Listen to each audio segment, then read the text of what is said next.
In seinem 2006 erschienenen religionskritischen Hauptwerk Der Gotteswahn stellt Dawkins seine fundamentale Religionskritik am ausführlichsten dar. In der Einleitung schreibt er: Wenn dieses Buch die von mir beabsichtigte Wirkung hat, werden Leser, die es als religiöse Menschen zur Hand genommen haben, es als Atheisten wieder zuschlagen. Was Dawkins so sehr an Religion stört, dass er mit aller Kraft für den Atheismus kämpft, erfährst du in diesem Clip. Dawkins definiert Religion als eine Wahnvorstellung. Sie ist eine dauerhafte, falsche Vorstellung, die trotz starker entgegengesetzter Belege aufrechterhalten wird. Als psychische Erkrankung wird sie nur deshalb nicht angesehen, weil so viele Menschen an ihr leiden.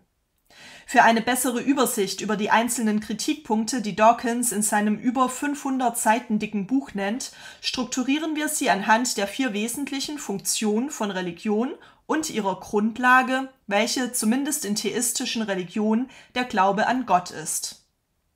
Dawkins setzt sich zunächst mit mehreren Gottesbeweisen auseinander und unterzieht diese einer kritischen Prüfung. Alle gängigen Gottesbeweise wurden in der Geschichte bereits widerlegt. Man kann zwar die Nichtexistenz Gottes nicht beweisen, aber die Existenz Gottes ist dennoch sehr unwahrscheinlich. Seine Bilanz nach der Überprüfung der Argumente für die Existenz Gottes lautet: Gott existiert mit ziemlicher Sicherheit nicht. Zudem kritisiert Dawkins den Gott, den die Bibel beschreibt, und bezeichnet ihn als die unangenehmste Gestalt in der gesamten Literatur. Dieser Gott sei eifersüchtig, kleinlich, ungerecht, nachtragend, rachsüchtig, blutrünstig, frauenfeindlich, homophob, rassistisch, kindermörderisch, größenwahnsinnig, launisch und boshaft. Die Idee eines Gottes, etwa als Schöpfer der Welt, vereinfacht die Welt nicht, sondern verkompliziert sie nur noch stärker. Warum aber gehören dennoch so viele Menschen einer Religion an, sogar in aufgeklärten und säkularen Gesellschaften? Als Grund hierfür nennt Dawkins, dass Religion unmittelbare Vorteile im Evolutionsprozess des Menschen bot. Sie vermittelte Geborgenheit, ein Gemeinschaftsgefühl und Trost. Solche nützlichen Effekte machen jedoch keinerlei Aussage über ihren Wahrheitsgehalt. Obwohl Religion auch positive Effekte haben kann, kann sie dennoch falsch und schädlich sein. Der wichtigere Grund für die schnelle und große Verbreitung von Religion ist jedoch, dass es sich, wie im ersten Teil dieser Reihe ausführlich erklärt, um einen sehr erfolgreichen Mem-Komplex handelt. Dieser dient, wie ein Kettenbrief oder ein Virus, nur seiner eigenen Verbreitung und nicht unbedingt dem einzelnen Menschen oder der Gesellschaft. Für Ethik und Moral ist Religion Dawkins Ansicht nach ebenfalls nicht nötig. Normen des sozialen Miteinanders haben sich im Laufe der Evolution des Menschen unabhängig von konkreten Religionen entwickelt. Zudem finden wir in Religionen moralisch höchst zweifelhafte Vorgaben für die Gestaltung menschlichen Handelns. Religiöse Moral erlaubt die Steinigung von Ehebrecherinnen, die Diskriminierung Homosexueller und Andersgläubiger sowie Selbstmordattentate. Eine solche religiöse Moral hält einer vernünftigen Überprüfung nicht stand. Der Gott der Bibel kann laut Dawkins nicht als moralisches Vorbild dienen, denn er ist eine eifersüchtige, jähzornige, kindermörderische Figur. Die Verbindung zwischen Religion und Ethik hält Dawkins ganz allgemein für einen Irrtum. Es hat keinen echten moralischen Wert, aus Angst oder wegen einer erwarteten Belohnung moralisch zu sein. Anstatt einer solchen heteronomen Moral plädiert Dawkins vielmehr für eine autonome Moral im Sinne Kants. Man soll gut sein, weil man das Richtige erkannt hat.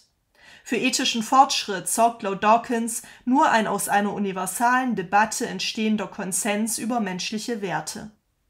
Selbstverständlich wendet sich Dawkins als Naturwissenschaftler auch gegen die weltanschauliche Funktion von Religion. Religion liefert Erklärungen für natürliche Phänomene, die ganz offensichtlich allen naturwissenschaftlichen Erkenntnissen widersprechen. Wie du im ersten Teil der Reihe gelernt hast, widerspricht die religiöse Vorstellung des Intelligent Design oder des Kreationismus klar der Evolutionstheorie. Dawkins hält Religion für ein Überbleibsel vorwissenschaftlicher Welterklärung. Sie behindert die Wissenschaft, da sie das eigenständige Denken, Forschen und Hinterfragen verbietet. Dawkins schreibt: Ich bin ein Gegner der Religion. Sie lehrt uns, damit zufrieden zu sein, dass wir die Welt nicht verstehen. Menschen mit höherer Bildung, vor allem Wissenschaftler, sind daher auch seltener religiös. Psychologisch erklären lässt sich Religion als ein pervertierter Rest kindlichen Gehorsams. Für Kinder ist es nämlich durchaus sinnvoll, sogar überlebensnotwendig, Erwachsenen zu glauben und seinen Eltern zu gehorchen. In der Evolution brachte es oft Vorteile, auf Autoritäten zu hören.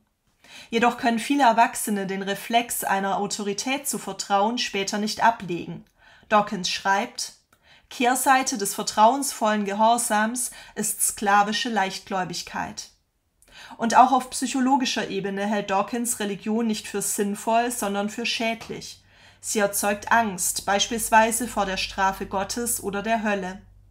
Die religiöse Erziehung von Kindern bezeichnet Dawkins als Indoktrination und geistige Kindesmisshandlung. Vor allem durch die Drohung mit der Hölle, den dortigen Qualen und sonstigen übernatürlichen Grausamkeiten werden Kinder seiner Ansicht nach seelisch misshandelt. Ebenso wenig wie in den anderen Bereichen kann Religion auf gesellschaftlicher Ebene überzeugen. Dawkins spricht von einer langen Kriminalgeschichte der Religion, nennt als Beispiele Kreuzzüge oder Hexenverbrennungen. Religiöse Institutionen hält er für gefährlich, weil sie intolerant, aggressiv und unmoralisch seien. Religiöser Fundamentalismus trägt zu einer Spaltung der Gesellschaft bei, da es keine Toleranz gegenüber anderen Religionen gibt, sondern vielmehr zum Kampf gegen alle anderen Glaubensrichtungen aufgerufen wird. Der sogenannte Islamische Staat beispielsweise verbreitet Terrorismus und ruft Menschen dazu auf, für ihren Glauben zu töten und zu sterben. Dawkins hält Religionen tatsächlich für so schädlich, dass man sie nicht einfach ignorieren kann, sondern bekämpfen muss. Was aber ist mit der religiösen Erfahrung? Millionen von Menschen haben schließlich das Gefühl, dem Göttlichen zu begegnen. Laut Dawkins kann man eine solche spirituelle Erfahrung auch als Wissenschaftler erleben, zum Beispiel beim Betrachten einer Berglandschaft. Ein solches Gefühl bedeutet nicht, dass etwas Übernatürliches im Spiel ist. Auch eine naturalistische Deutung ist möglich. Wir sehen, dass Dawkins sehr viele Kritikpunkte gegen Religion nennt. Aber kann man religiöse Menschen tatsächlich vom Atheismus überzeugen, so wie es sich Dawkins in seinem Vorwort erhofft? Dawkins hält eine Bekehrung strenggläubiger Menschen zum Atheismus für unmöglich, da diese keinem vernünftigen Argument zugänglich sind. Sie wurden jahrelang indoktriniert und davor gewarnt, sich mit Religionskritik zu beschäftigen. Weniger strenggläubige Menschen hingegen können überzeugt werden, der Religion den Rücken zu kehren. Sie wurden weniger indoktriniert, sind intelligenter und rationalen Argumenten gegenüber aufgeschlossener. Seit der Veröffentlichung von The God Delusion wird Dawkins von Kollegen und Wissenschaftlern anderer Fachrichtungen wiederholt kritisiert und teilweise selbst als Fundamentalist bezeichnet. Hier die beiden wichtigsten Kritikpunkte gegen Dawkins Religionskritik. Häufig kritisiert wird, dass zwischen Naturwissenschaft und Religion kein unüberbrückbarer Gegensatz besteht, wie Dawkins es darstellt. Vielmehr gibt es einen fruchtbaren Dialog zwischen Theologie und Wissenschaft. In der Theologie besteht ein breiter Konsens darüber, dass ein aufgeklärter Gottesglaube sehr wohl mit naturwissenschaftlichen Erkenntnissen vereinbar ist.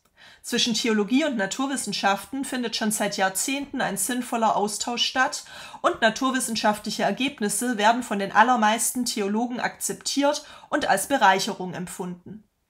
Dawkins fokussiert zudem allzu sehr auf die Evolutionstheorie und berücksichtigt beispielsweise nicht, dass zunächst einmal bestimmte Bedingungen hinsichtlich der physikalischen Gesetze erfüllt sein müssen, damit das Universum Leben hervorbringen kann und Evolution überhaupt möglich ist. Und es gibt trotz des immensen wissenschaftlichen Fortschritts immer noch viele offene Fragen. Was ist der Sinn von Kosmos, Erde, Leben oder Mensch? Was war vor dem Urknall? Auf diese Fragen kann die Wissenschaft noch keine Antworten geben. Außerdem brauchen auch Naturwissenschaftler einen Glauben, und zwar daran, dass sie die Welt mit Hilfe der Vernunft verstehen und erforschen können. Hierzu nötig ist eine objektive, rationale Realität, deren Struktur der Vernunft in unserem Kopf entspricht und somit von dieser erkannt werden kann.